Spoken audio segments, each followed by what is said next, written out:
we've done a lot of work to help prepare your association for the future, and that's what we want to share with you today. In fact, the first slide I want to show you today is on is a quote by Charles Kettering.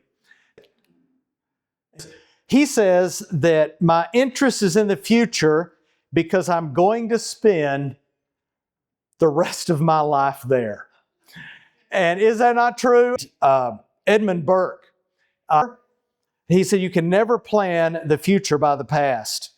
And so the theme of our meeting today tonight is charting the future. So what is it? You may ask the question, what does it mean to chart the future? What it means taking control of your life and working toward a desired outcome. It's being proactive.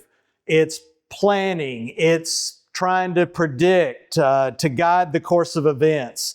It's shaping it rather than waiting passively for something to happen. Because you know what happens if you just wait passively for something to happen, something will happen. And it's usually not what you want to have happen. So Howard Marks is another quote that I have that I'd love for you to see there. He says, we can't predict the future, but we can influence it. And that is very true. And I'm going to show you how we can do that in a few moments. But what this means is, it means assessing our current situation, knowing our destination, and then mapping out a path to desired outcome. That's charting the future. And to do this successfully, there are certain things we need for the journey. First thing we need is the right supplies. So you got to have supplies for the journey. You need the right people to join you on that journey. And you'll also need a map to chart that journey as well. And we'll need a compass. There's a compass on that slide you see there to tell us the direction to head. We'll also need what's called a sextant to show us our progress. And this really is a voyage into the future, a future that for us is yet unknown. And kind of like a ship sailing to undiscovered land. 300 years ago, sailing was a very dangerous prospect. Adventurers sailed on ships to places they had never been. And they went to find riches. And they went also to find a better life. Trying to navigate the future of our association for the next 15 or even 20 years may be as risky as sailing to an unknown land in an uncharted sea. There are so many variables, so many things can happen that we wouldn't expect to happen. And yet it's like it or not, and pun intended, we're all in the same boat. We are all headed toward the future, whether we like it or not, every day. And so we want you to catch a glimpse of at least 3 possible futures for our association. We had a strategic foresight work group meet, and we had a strategic foresight task force that met. 17 members on the first one and 8 members on the second one. The 8 came out of the 17. And in strategic foresight, one of the things you do is you prepare, like you would in any strategy, for what you're hoping will turn out, what you expect to turn out. But then you also have to be ready for what if it goes south? What if it doesn't work out the way you want it to? What if it goes really bad? You got to be ready for that too. And then what if it goes even better than you thought it would go? Which we would all love that, right? Amen? Then you got to be prepared for that as well. So our task force, our foresight group, prepared for 3 possible futures. And these futures come from this discipline called strategic foresight thinking. And I hope you'll go along with me on this. This is kind of different. I hope you'll see that we're going to describe Fairburn Baptist Association as a 17th century ship going on a journey. You'll see our allegorical USS Fairburn It will travel not on one, but as I said, 3 journeys. These journeys will mirror the 3 possible futures of our association. And those outcomes will greatly be influenced by our wisdom and faith and actions of what we can call the captain, crew, and the ship. Only the Lord Himself knows the actual future of our association, right? However, God has given you and me a hand in shaping that association. And so as we seek to chart the future with the best information that our 17-member task force was able to gather, and I share with you what our 17-member task force saw as 3 potential futures. And whether or not these futures will be realized will be influenced by how the association responds to the challenges of this season and the setting of its journey. So with that said, let's watch the 3 voyages of the USS Fairburn.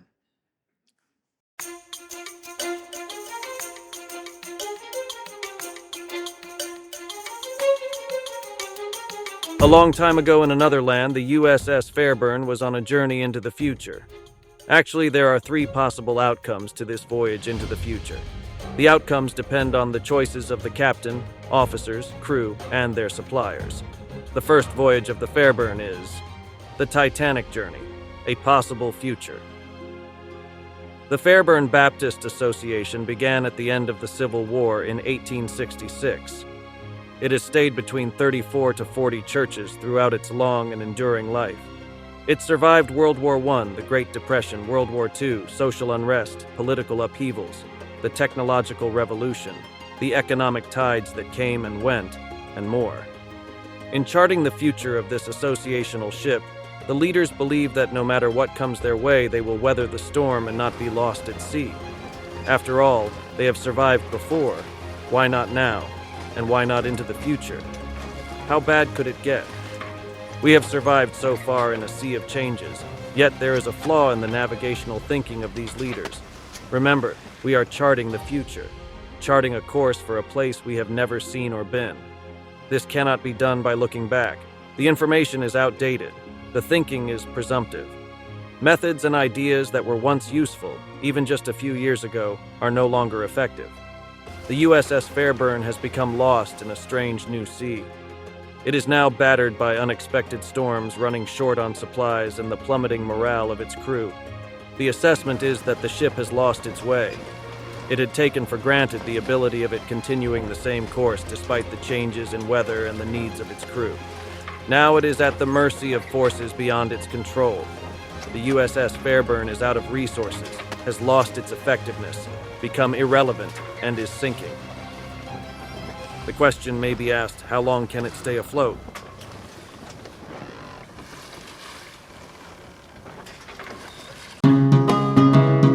The status quo journey, a probable future. The USS Fairburn is, if anything, dependable. You can count on the crew to keep the standard operations, well, operating. The ship's crew keeps up with regular chores and other responsibilities. The ship's galley provides 3 meals a day. Yet there is a restlessness that has grown over time. The Fairburn ship is neither gaining nor losing ground. It is simply floating. There is busy activity on deck and below, but none of the actions are moving the ship ahead. The days turned into weeks, the weeks turned into years, and still, the Fairburn has remained trapped in this peculiar state. The cook's meals have lost their appeal. The navigator's charts became dusty and irrelevant. Even the captain and officers are questioning their own abilities. One day, a young sailor approached the captain and said, "I've been thinking. We've been sailing for what feels like forever, but we're no closer to our destination than when we started. It's as if the sea is mocking us, taunting us with its indifference." The captain and officers disagreed. In defense, they retorted, "What did a sailor know? He should just follow orders and do what is expected of him. We operate an efficient ship. Of course, we're not taking chances. We might fail. It's better to play it safe and secure. We might not be any closer to our destination, but we're also not farther away. The captain continued, "If and when the wind is blowing in the direction that feels right, we'll pull anchor and hoist the sails. But until then, we'll stay right here."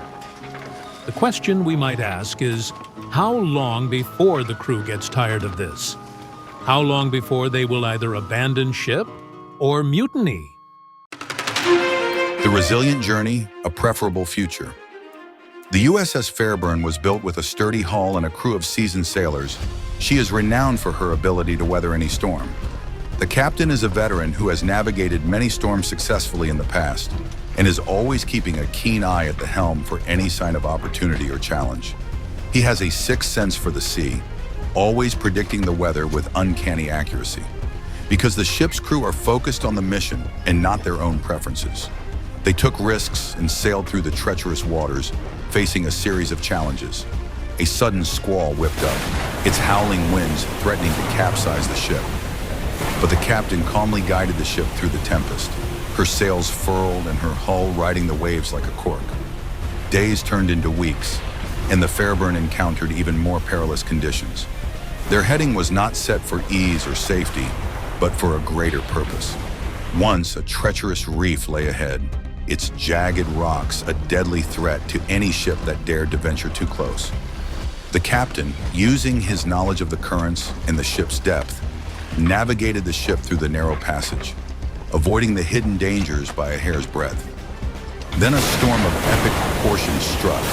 The sea raged, its monstrous waves towering over the ship. The crew, battered and bruised, clung to the rigging, their lives hanging by a thread. But the captain, never wavering in faith that God would not abandon them, refused to give up. He rallied his crew, reminding them of their calling, mission, and the ship's strength. As the storm raged on, the Fairburn seemed to dance with the waves, her hull twisting and turning to avoid the most dangerous swells. The crew, inspired by their captain's courage, fought back against the elements, working together to keep the ship afloat. Finally, the storm began to subside. The sea calmed, the wind died down, and the Fairburn emerged from the tempest, battered but unbroken. The crew's spirits were lifted by their narrow escape. They were convinced that as long as they were faithful to the mission and their reliance on Christ, they could do anything. They believed they could do more together than all of them could do separately. As the Fairburn sailed on, the captain and crew looked out at the vast expanse of the ocean. They knew that their journey was far from over, but they also knew that they were prepared for whatever challenges lay ahead. The Fairburn was more than a ship. It was a symbol of what God could do with a people who looked with foresight into a future that God was already shaping.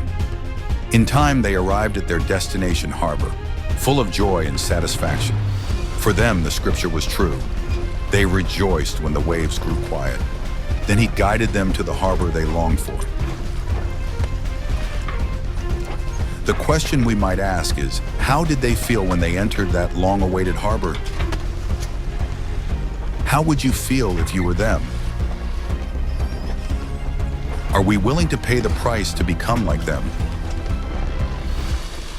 Are we willing to pay the price to be that kind of Baptist association?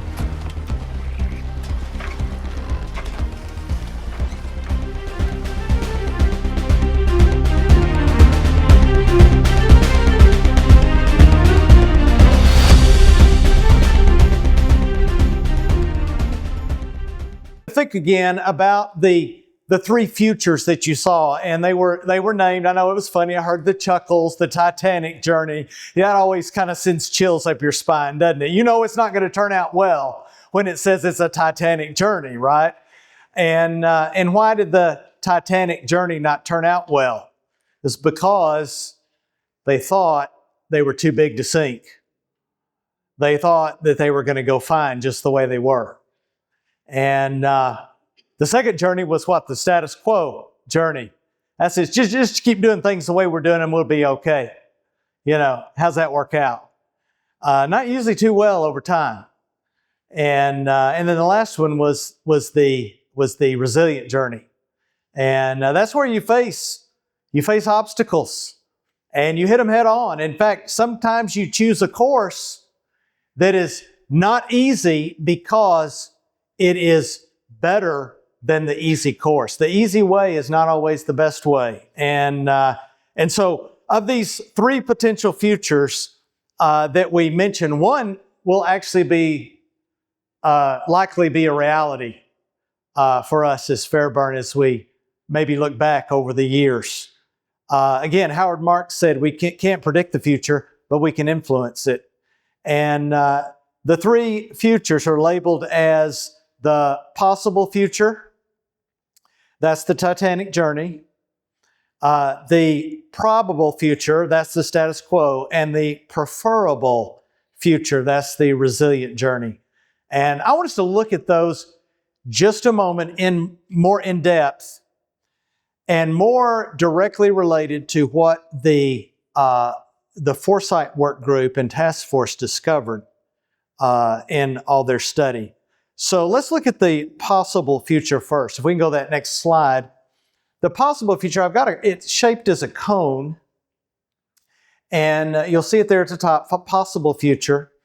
And this is the one that nobody wants, okay? This represents the range of possible futures which encompass possible outcomes. And let me just say this, these are what you usually don't want to have happen. It's broad. You see how broad that cone is. And it's like the broad road that leads to destruction, and many that find it. It's the way of the mundane. This is what happens when forward thinking and vision are misdirected. It's happens when this misdirection is placed in the rearview mirror instead of looking forward. It's trying to recreate the past by doing the same things over and over again, but obviously with less results than we had before. One of the traps of this kind of thinking is this: because the association has been around a long time, it will continue to be around a long time. History is littered with casualties of this kind of thinking. And it causes us to believe that we're riding high when in reality we're taking on water and beginning to sink. The force of change and the storm of culture have made it evident that there has to be some adjustments in our trajectory.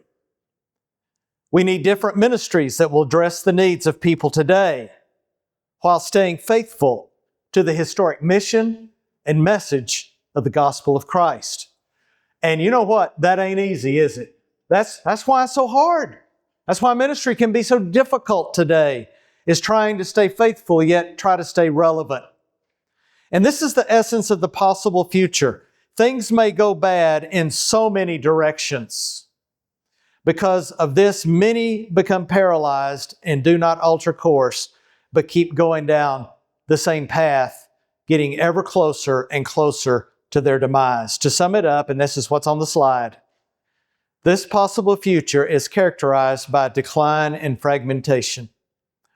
And this is where we are as an association. We're experiencing declining membership, financial instability, and loss of influence. You may feel that at your church, or you may not. Not everybody's feeling that, but many are. All this happens because the association failed to address the underlying challenges identified in the Strategic Foresight Work Group and Task Force. And if we continue to ignore these things that we find, it will lead us to increased isolation, competition between our churches, and irrelevance. While several of our churches struggle to survive, the association's capacity to support its membership diminishes. So that's not a great future to have. The second future is the probable future. And that's quite a bit more narrow. You see, it doesn't take up as much room, and it's in a straight trajectory. This is what we would maybe call the expected future. It's a mixed bag of good and bad. Some course corrections in our association were tried and worked. Some others were tried and failed. Perhaps there was some growth in one area but decline in another. Not everyone was on board. Some were, some weren't. In the end, the associational ministry didn't move forward. The leaders, when considering doing something else, will come to the conclusion that it doesn't matter what we try, it doesn't really make a difference. So why try anymore? And out of this malaise, the leaders have stayed busy doing what they can do and what they can control. We may be a busy association, and we have done a lot over the last year. If you were there at the executive committee and got my report, it was long. It was a lot of stuff. And so we do many things, but are we doing the right things that will move us ahead? That's the question. Resources are allocated to ineffective but controllable activities. And in a sense, a staleness, like in the video you saw, a staleness has descended over the Fairburn Baptist Association. And so we can ask ourselves, where's our faith? When the people of Israel were to pass across the Jordan River, remember in that Bible story, they crossed the Jordan River, God told them to cross, but it was at flood stage. It's like the worst possible time of year. God, out of all the times of the year, you picked us to cross the Jordan River. You picked it at the worst possible time at flood stage. Doesn't that seem the way ministry happens, you know? These things happen at the worst possible time. And He wanted it that way, though. That's exactly what God wanted. But it wasn't until the priests stepped into the river that the waters parted. You know, we're always telling God, God, if you'll do this, I'll do that. And we may think, is God waiting on us? When in reality, God, instead of us waiting on God, God is waiting on us. Jesus said, without me, you can do nothing. But it's also true that if we do nothing, we do it without Him as well. So the overriding characteristic of this probable future of the Fairburn Baptist Association is stagnation and control. We're just kind of floating right there. It's a mix of thriving and struggling churches. It does have to use the terminology again, a floating presence in the community, but faces challenges in reaching new demographics that have come in. And you heard Brother Mike share that, and we are. We over the next dozen years or so, we're going to see dramatic changes to the demographics that are moving into our associational area. So the last future is called the preferable future. Wow, what a name, preferable. That's what I would like, to be preferred. You see how small that is. It's the smallest of the ones because it's the hardest of the ones to achieve. It's a future that all of us want to see clearly as we journey toward the horizon. This one gets better and better and brighter because of God's grace and our labor in His name. Instead of churches doing their own thing, in this kind of scenario, in this kind of journey, we begin to partner for greater impact for God's greater kingdom. We identify the things that will move us ahead. We make it a priority to focus our resources and our time and effort on these. We become unified. And the whole organization has bought into the vision. Now, there will be challenges. Just like in that video you saw. The crew was together, but man, the elements were against them. Let me tell you something. Anytime God's people unite, the enemy comes against them. And there will be storms, and there will be trials, and there will be fear. But setting sail toward a preferable future will cause us to enter uncharted waters. There will be unknown hazards. The storms of life and ministry will rage. Yet nothing worth doing is ever easy. This preferable future will mean that everyone needs to do their part. We will encourage one another.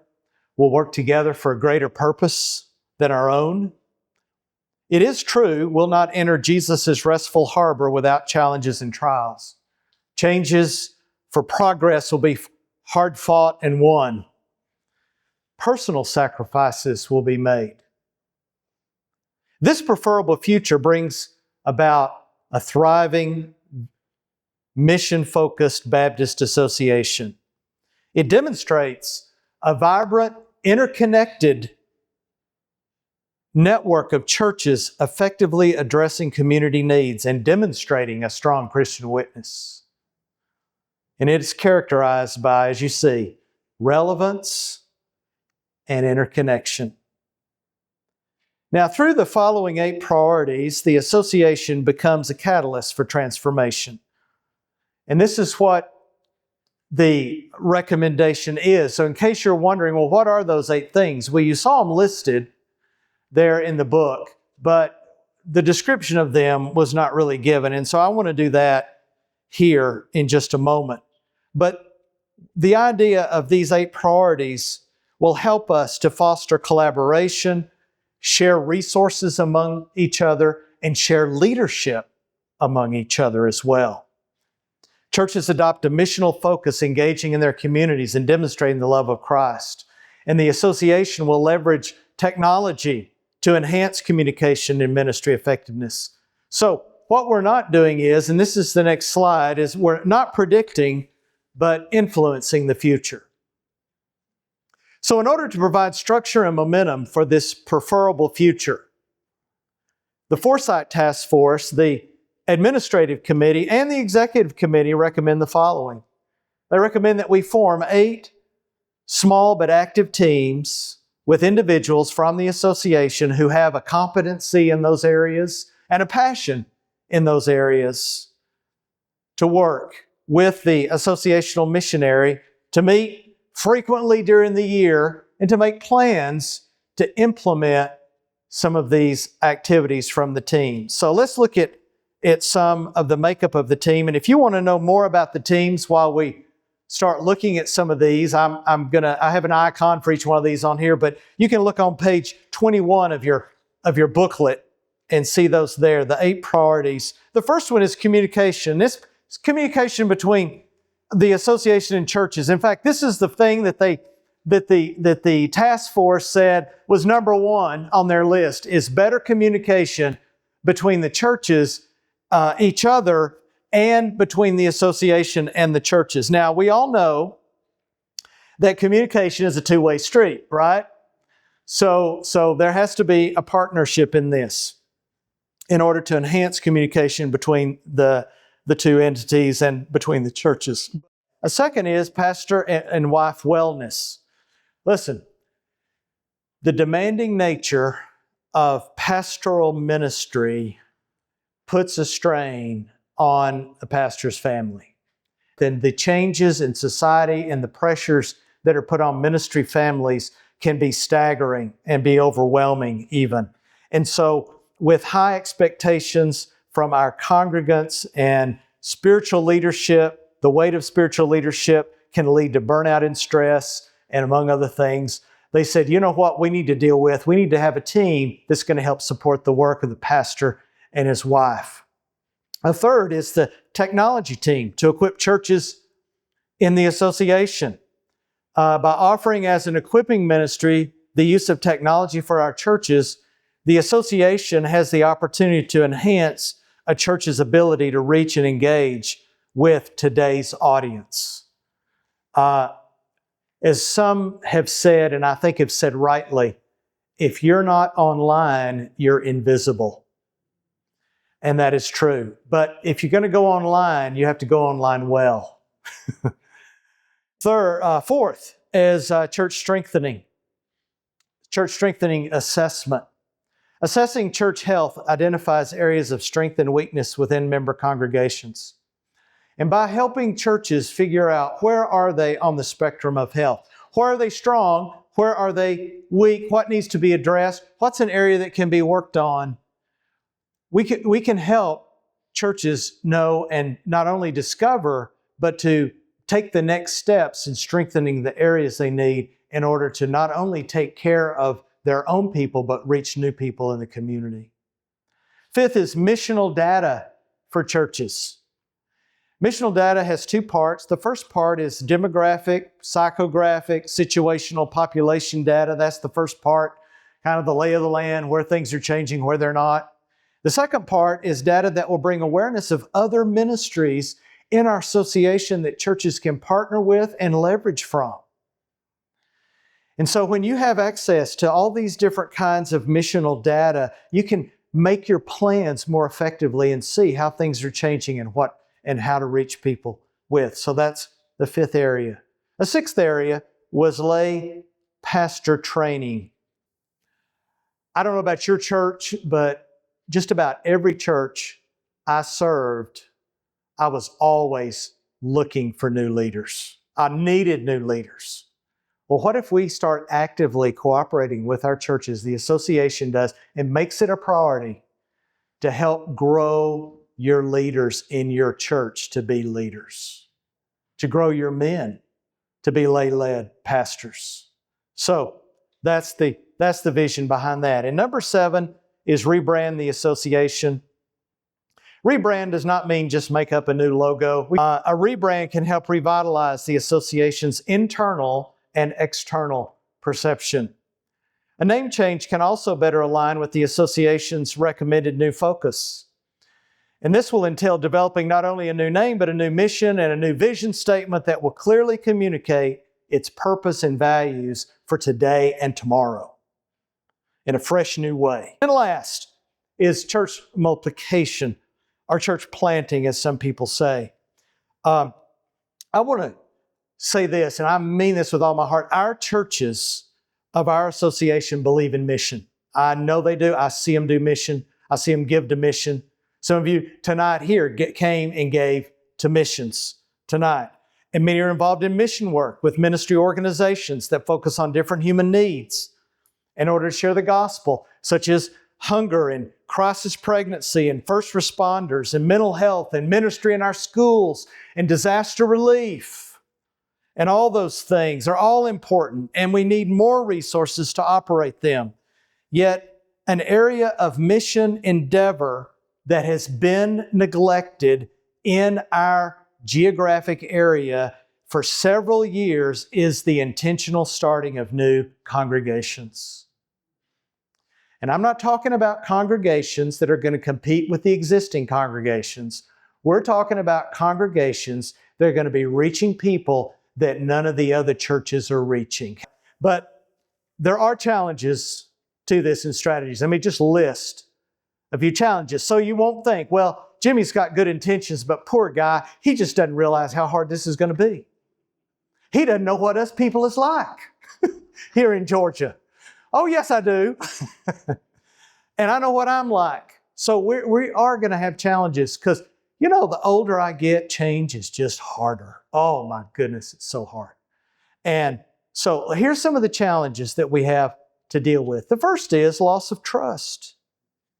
I'll admit there's been a loss of trust between our association and some of our churches. And we can build that back again. And that loss of trust has led to disengagement. I'm not saying that they've left us, they just don't participate that much because there's no buy-in there. And that's where we understand that. How are we gonna challenge that? Well, I think rebranding and revitalization can go a long ways in that if we do it the correct way. It's not for visual, it's really a values emphasis that's taking place. The second thing is loss of relevance. We don't come across as being relevant. And failure to adapt to challenging demographics and cultural trends can result in this. So what are we going to do as a strategy? Well, that's where our church strengthening comes in. And that's where our church multiplication can come in to help with that. A third is resource scarcity. Limited financial and human resources can hinder implementation of these strategies. We're going to work on what's called financial sustainability, developing diverse revenue streams, partnering with our churches to help them. A fourth challenge is differing priorities. Churches may have varying levels of commitment to the association's goals. Some are fully aligned, some aren't, some are marginally. And so how do we deal with that? Well, we use a phase-in implementation. We introduce new initiative gradually to allow adaption and learning and involvement and thinking. So it's not something that happens overnight, obviously. Resistance to change is another challenge. Some churches may resist adopting new approaches. Some churches may resist adopting new technologies or just don't understand it. Well, one of the things we can do to help with that is a strategy of communication and engagement, fostering open communication, building consensus around shared goals, overcoming institutional inertia, from a traditional inward-focused model to a collaborative, outward-focused model. And how do we do that? Well, with pilot projects, start small scale, collaborate together for things and demonstrate the benefits of cooperation. And then developing shared leadership is another challenge right there. From pastor-centered leadership to shared leadership requires a significant cultural change. It is hard to release some of that authority and leadership. And that is done through leadership development, investing in training for pastors and lay leaders to help them use their skills and release their skills in their church. And then the last thing is measuring impact. How do we know we're making a difference? That is a challenge. And that is done by outcome-based evaluation, by having to report at every annual meeting. What have we actually accomplished? What have we actually done? And so those are some things that we're dealing with. So those are strategies that we're dealing with. So I pray that as we move forward into the future, that it is bright, the waters are calm, but you know what? Chances are there's probably going to be some choppy water. There's going to be some rough seas, but we're moving into the future, and I pray we'll be able to move in the future together.